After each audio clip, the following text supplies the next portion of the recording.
وبستل، اور دیکھیں واو کے اوپر شد ہے، اگر ہم یہاں پہ آیت کے اوپر وقف نہیں کرتے تو ہم نے ملا کے پڑھنا ہے، ملا کے پڑھیں گے تو یہ طریقہ ہوگا رجاؤں، جیم کے اوپر دو زبر کی تنوین ہے، اس کو واو مشدد کے سامنے لانا ہے، غنہ کے ساتھ پڑھتے، اگر ہم وقف نہیں کرتے،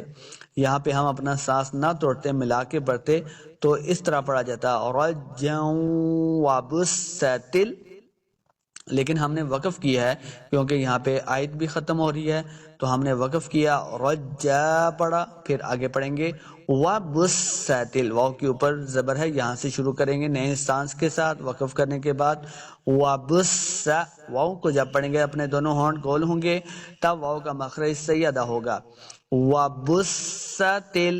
بس، با کو سین کے سامنے لانا ہے، سین پہ سیٹی کی آواز آئے گی، وبستل جبال،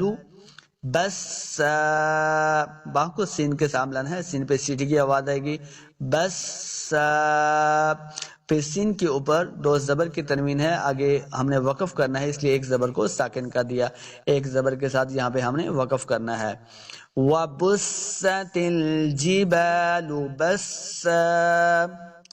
وَبُسَّتِ الْجِبَالُ بَسًّا،